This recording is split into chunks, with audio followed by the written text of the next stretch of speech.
नमस्कार विद्यार्थी मित्रांनो, मी प्राध्यापक प्रवीण बोंद्रे, लाडगाववरून, तालुका कोट, जिल्हा अकोला, राज्य महाराष्ट्र. विद्यार्थी मित्रांनो,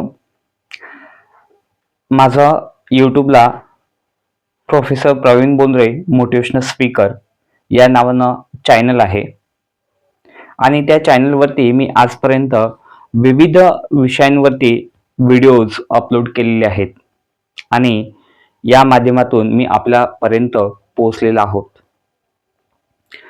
मी जास्तीत जास्त माझं जे यूट्यूबचं चॅनल आहे, या यूट्यूबच्या चॅनलला मी जे विद्यार्थी आहेत, मग ते स्पर्धा परीक्षांचे असतील किंवा इतर विद्यार्थी असतील, तर विद्यार्थ्यांसाठी मी जास्तीत जास्त व्हिडिओज यूट्यूबला मी टाकण्याचा माझा प्रयत्न असतो.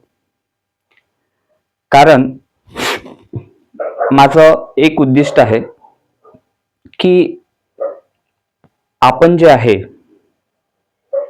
आपण जन्माला आलो आहे तर आपलं समाजाला काहीतरी देणं लागतं.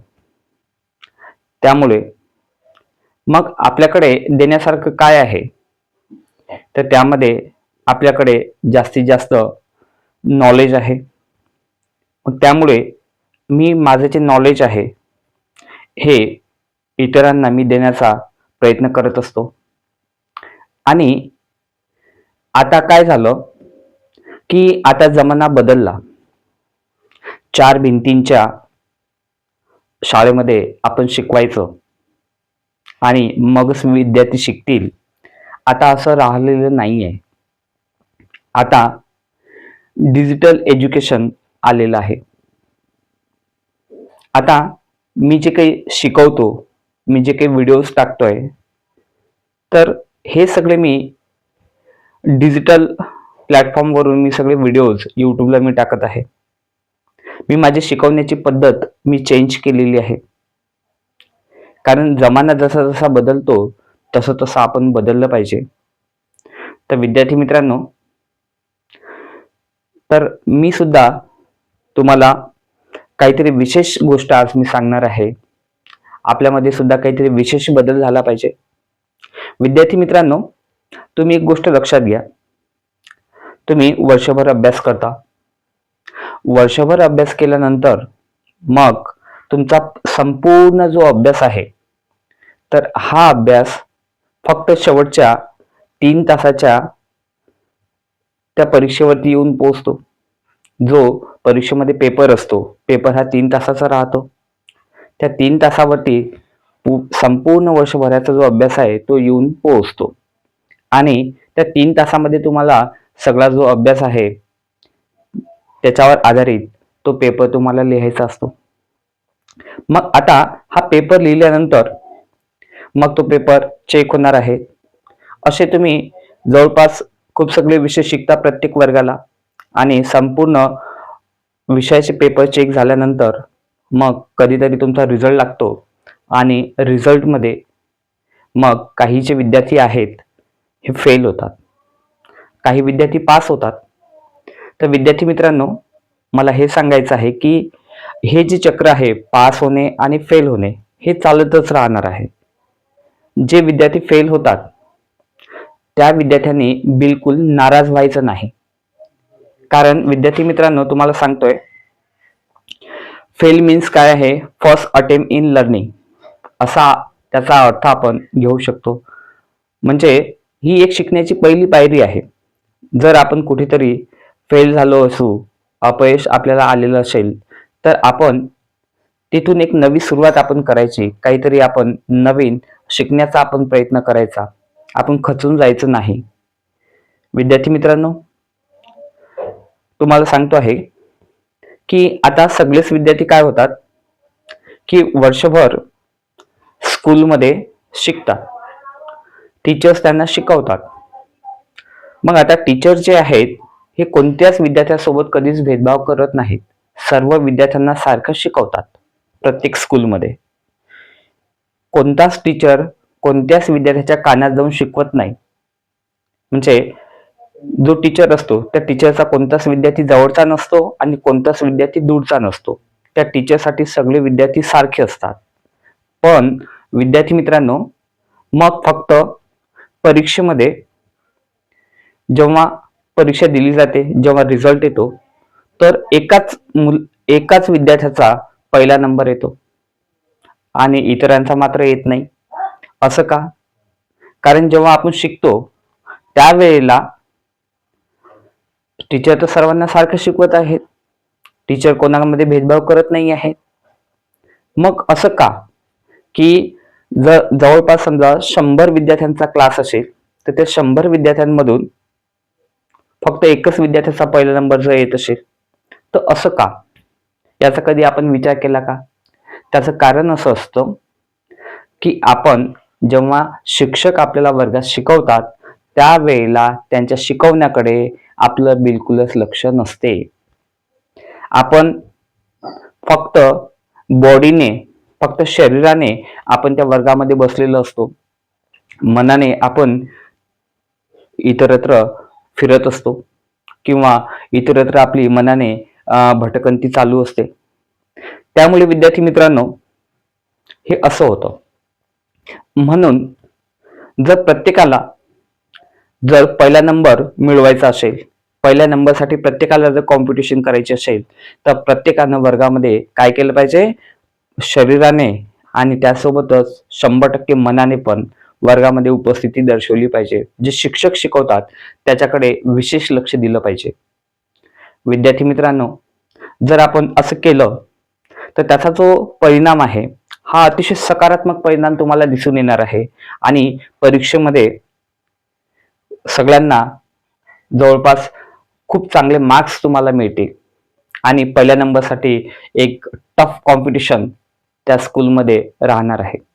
त्यामुळे विद्यार्थी मित्रांनो, जेव्हा आपल्याला शिक्षक शिकवतात त्यावेळेला कृपया आपण मनानं कुठे असलो पाहिजे? आपण क्लासमध्ये असलो पाहिजे. नाही तर फक्त आपण शरीरानं क्लासमध्ये असतो आणि मनानं आपण इतरत्र फिरत असतो. कोणाला भूक लागलेली असते, कोणाचं कोणी वाट पाहत असते, कोणाला कुठेतरी जायचं असते, वगैरे वगैरे. तर त्याच्यामुळे मन वढाय वढाय उभ्या पिकातलं जसं ढोर, किती हाकला हाकला फिरी येते पिकावर. मन हे अतिशय चंचल आहे. त्यामुळे विद्यार्थी मित्रांनो, मनाला काय करायचं? एका ठिकाणी केंद्रित करण्याचा तुम्ही प्रयत्न करा. जेव्हा आपण मनाला एका ठिकाणी आपण केंद्रित करणार त्यावेळेला रिझल्ट येतो. तुम्हाला माहिती आहे, मॅग्निफाईंग ग्लास आहे, ज्याला आपण साध्या भाषेमध्ये भिंकाच असं म्हणतो. आणि भिंकाच जर आपण पकडला आणि त्याच्यामधून सूर्याची किरणं जर त्याच्यामधून आपण त्याच्या खाली असणाऱ्या वस्तूवरती पाडण्याचा प्रयत्न केला, ते प्रकाशाची किरणं, तर ते सेंट्रलाइज होतात, ते एकत्रित होतात आणि ते खालची वस्तू जी आहे ती जळायला लागते. कारण काय आहे की त्या किरणांची पूर्ण ऊर्जा हे सेंट्रलाइज होते, एका ठिकाणी येते. मग त्यामुळे आपल्याला सुद्धा आपला जो फोकस आहे वर्गामध्ये जेव्हा आपण शिकत असतो, तर आपलं लक्ष, आपलं मन, आपलं चित्त हे आपल्याला केंद्रित करायचं आहे टीचिंगकडे, जेव्हा शिक्षक आपल्याला शिकवतात. आणि त्यावेळेला मग पहा कसा रिझल्ट येतो, जबरदस्त. विद्यार्थी मित्रांनो, एक मेडिटेशन्स हा एक प्रकार आहे, ध्यान. तर त्याच्यामध्ये सुद्धा काय असते की ध्यान बरेच लोकांचं जनरली लागतच नाही लवकर. खूप लोक ध्यान लावण्याचा प्रयत्न करतात, परंतु ध्यानापर्यंत कोणी लवकर पोहोचत नाहीये. आता ध्यान म्हणजे काय की विचारशून्य प्रक्रिया.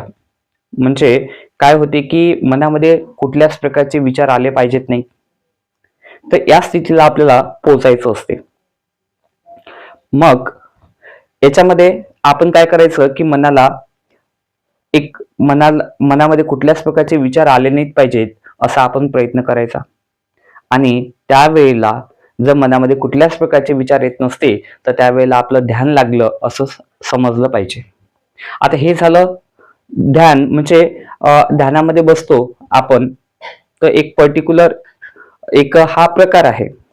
पण आता फक्त जे ध्यान आहे हे एकाच प्रकारचं असते का? नाही. तर ध्यान हे विविध प्रकारचं असू शकते. त्याच्यामध्ये उदाहरणार्थ तुम्हाला सांगतोय, म्हणजे काय केलं मला हे सांगायचं आहे की आधी जो प्रकार मी तुम्हाला सांगितला, तर याच्यामध्ये जेव्हा तो ध्यान करतो तर त्याच्यामध्ये कुठल्याच प्रकारचा विचार येऊ देत नाही मनामध्ये. विचार शून्य प्रक्रिया पर्यंत तो नेतो आणि त्यावेळेला त्याचं ध्यान लागते. म्हणजे काय करतो की स्वतःला तो कॉन्सन्ट्रेट करतो एका ठिकाणी कुठल्या तरी पॉइंट वरती, हे मला सांगायचं आहे. मग आता एखाद्या वेळेला एखादा काय करतो की एखादा जो व्यक्ती आहे हा एखादं गाणं गातो, खूप उत्कृष्ट पद्धतीनं तो एखाद्या ठिकाणी एखाद्या शो मध्ये एखाद्या प्रोग्राम मध्ये तो गाणं गात असेल आणि अतिशय तन्मय होऊन तो गात असेल एखादं गाणं, तर आणि त्यावेळेला त्याचं इतरत्र कुठेच लक्ष नसेल, फक्त त्याचं गाणं म्हणण्यावरती कॉन्सन्ट्रेशन असेल, लक्ष असेल, इतरत्र कुठेच त्याचं लक्ष नसेल, तर दॅट्स कॉल्ड मेडिटेशन. त्याला सुद्धा काय म्हटलं जाते? मेडिटेशन म्हटलं जाते. एखादा प्लेयर जो आहे हा उत्कृष्ट खेळत असेल आणि त्याचं फक्त खेळण्याकडेच लक्ष असेल, इतर कुठल्याच ऍक्टिव्हिटीजकडे त्याचं लक्ष नसेल, तर त्याला सुद्धा मेडिटेशन म्हटलं जाते, त्याला सुद्धा ध्यान म्हटलं जाते.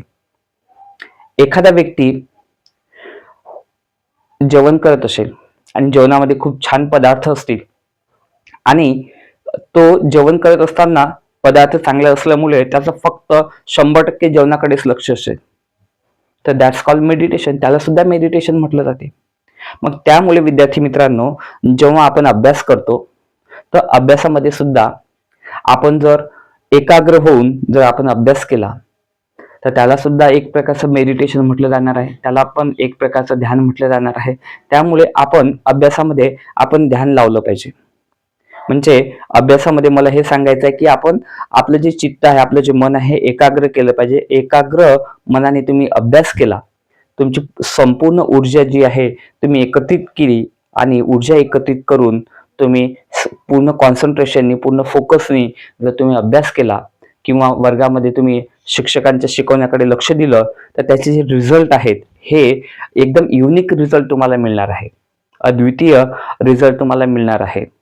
तर विद्यार्थी मित्रांनो, जेव्हा शिक्षक आपल्याला वर्गामध्ये शिकवतात त्यावेळेला कृपया आपण लक्ष दिलं पाहिजे. आता काही जे विद्यार्थी आहेत, आता काही विद्यार्थी काय होतात की तुम्ही ऐकलं असेल की तुमचे मित्र आहेत किंवा तुमचे जे मित्र आहेत तर ते पहाटे उठून अभ्यास करतात 4 वाजताला. काही जे विद्यार्थी आहेत तर काही विद्यार्थी इतर वेळेला अभ्यास करतात. पण तुमचे हे ऐकण्यात असेल किंवा इतर लोक तुम्हाला सांगत असतील की पहाटे केलेला जो अभ्यास आहे हा जास्त लक्षात राहतो. मग आता याचं कारण काय आहे? याचं नेमकं कारण विद्यार्थी मित्रांनो तुम्हाला सांगतो की जवळपास 3:56 या वेळेला एक ब्रह्ममुहूर्त असते. म्हणजे याचा अर्थ असा आहे की त्या वेळेला, पहाटेच्या वेळेला 3:56 जवळपास हे जे ब्रह्मांड आहे, ही जी सृष्टी आहे, तर ही जी काही एक वैश्विक पॉवर आहे, ही वैश्विक पॉवर जी आहे त्यावेळेला खूप जास्त ऍक्टिव्ह होते. मग आता ही जी ब्रह्मांडाची जी शक्ती आहे, तर तिला आपण विश्वशक्ती या नावाने आपण म्हणू शकतो. मग आता ही जी विश्वशक्ती आहे, तर विश्वशक्ती त्यावेळेला खूप छान पद्धतीनं संचालित असते आणि त्यावेळेला पहाटेच्या वेळेला जेव्हा आपण अभ्यास करायला बसतो, तर आपलं इथे एक मिड ब्रेन राहते. तर इथून ती जी एनर्जी आहे आपल्या शरीरामध्ये पहाटेला प्रवेश करते आणि ज्या वेळेला ती एनर्जी आपल्यामध्ये प्रवेश करते, तर त्यावेळेला आपण चार्जिंग व्हायला सुरुवात होऊन जाते आणि आपण पहाटेच्या वेळेला, कारण 100% एनर्जी असल्यामुळे, शांत वातावरण असल्यामुळे आपण 100% काय होतो? चार्ज होतो आणि त्याच्यामुळे आपली एनर्जी खूप वाढते. आणि एनर्जी वाढल्यामुळे, कारण बॅटरी चार्ज असल्यामुळे, आपण कुठलेही एखादं काम जास्त इफिशियन्सीनं आपण करू शकतो, जास्त कार्यक्षमतेनं आपण करू शकतो. आणि त्यामुळे मग पहाटेच्या वेळेला आपण जर अभ्यास केला, हे सुद्धा एक कामच आहे, तर त्यावेळेला पहाटेला केलेला जो अभ्यास आहे हा जास्त लक्षात राहतो. कारण काय? आपली बॅटरी जी आहे पूर्ण चार्ज असते, कारण वैश्विक पॉवर आपल्याला 100% भेटते पहाटेच्या वेळेला. पण मग जसं जसं आपण सकाळ झाली, त्यानंतर थोडासा अधिक वेळ पुढे गेला, दुपार झाली, तर काय होते की आपली जी काही जे विविध कामं आपण करत राहतो, तर आपली जी बॅटरी आहे ही काय होते, हळूहळू हळूहळू ही कमी कमी होत जाते, लो होत जाते.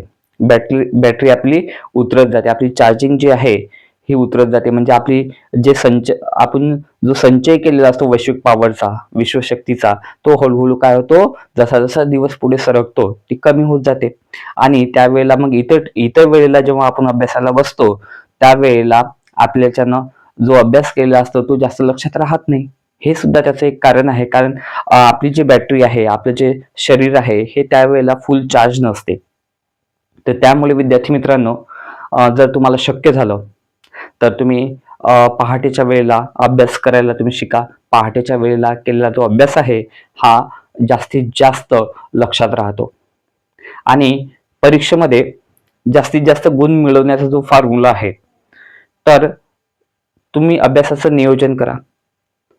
अभ्यासाचं आपण नियोजन केलं पाहिजे, आपण वेळापत्रक बनवलं पाहिजे. त्यासोबतच विद्यार्थी मित्रांनो, मग नियोजन तर तुम्ही करून घेणार, प्लॅनिंग सुद्धा करून घेणार आहे, परंतु त्याची इम्प्लिमेंटेशन, त्याची अंमलबजावणी ही महत्वाची असते. कारण बरेचदा काय होते की आपण एखादी गोष्ट करायला घेतो, 2-3 दिवस ती करतो आणि त्यानंतर मग ते आपण सोडून देतो, आपल्याला कंटाळा येऊन जाते. परंतु कुठल्याही गोष्टीमध्ये जर सातत्य असेल तरच त्या गोष्टीचा रिझल्ट आपल्याला मिळतो. त्यामुळे तुम्ही जे काही नियोजन करता तुम्ही तुमच्या अभ्यासाचं, तर ते नियोजन जे करता त्या नियोजनाची अंमलबजावणी करण्यामध्ये तुम्ही सातत्य ठेवा. निश्चितच तुम्हाला जो रिझल्ट आहे हा अतिशय चांगला मिळणार आहे विद्यार्थी मित्रांनो. तर असेच विविध प्रकारचे जे व्हिडिओज आहेत विद्यार्थ्यांसाठीचे, मी यूट्यूबला येणाऱ्या दिवसांमध्ये मी टाकणार आहे. विविध विषयांवरती मी विद्यार्थ्यांना मार्गदर्शन करण्याचा माझा प्रयत्न राहणार आहे. आणि विद्यार्थी मित्रांनो, तुम्हाला सांगतोय त्यासोबतच काय होते की तुम्हाला एक गोष्ट सांगतो आहे. तुम्ही एक चांगली सवय रोज ठेवायला पाहिजे की तुमच्यामध्ये कधी कधी काही नवीन नवीन संकल्पना येतात, नवीन नवीन कल्पना येतात. आणि त्या कल्पना काय आहेत की काही कल्पना खूप सुंदर असतात, परंतु मग वेळ जसा जसा पुढे जातो, त्याच्या कल्पना तुम्हाला सुचलेल्या असतात, त्यानंतर मग तुम्ही विसरून जाता. तर त्यापेक्षा काय करायचं, एक छोटीशी डायरी तुमच्या खिशामध्ये ठेवायची, पॉकेटमध्ये ठेवायची. आणि एखादी चांगली संकल्पना तुम्हाला सुचली असेल, चांगला विचार तुम्हाला सुचला असेल, तर तुम्ही लगेच काय करायचं, तुमच्या डायरीमध्ये तो विचार किंवा ती संकल्पना काय काय नोट डाऊन करा. त्यामुळे तुम्हाला भविष्यामध्ये खूप सगळा या गोष्टीचा तुम्हाला फायदा होणार आहे. तर विद्यार्थी मित्रांनो, बोलण्यासारखं खूप आहे. उर्वरित माहिती मी तुम्हाला पुढच्या व्हिडिओजमध्ये उपलब्ध करून देतोय. आणि विद्यार्थी मित्रांनो, माझं जे यूट्यूबचं चॅनल आहे, कृपया तुम्ही सबस्क्राईब करा. माझं चॅनलचं नाव आहे professor Pravin Bondre motivational speaker.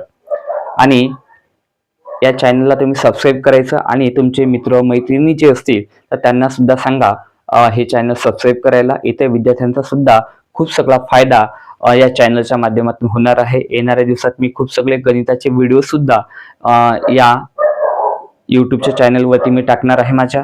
त्यासोबतच बुद्धिमत्ता चाचणी असेल, त्यानंतर काही जे 5वी 6वी 7वीचे विद्यार्थी राहतात त्यांच्यासाठी स्कॉलरशिप चे प्रॉब्लेम असतात, तर स्कॉलरशिपच्या संदर्भात सुद्धा काही व्हिडिओज मी विद्यार्थ्यांना मी टाकणार आहे यूट्यूबला.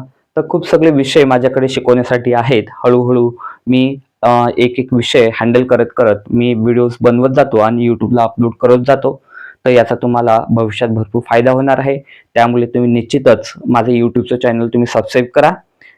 विद्यार्थी मित्रांनो, मी इथे थांबतो, आपली रजा घेतो. Thank you so much.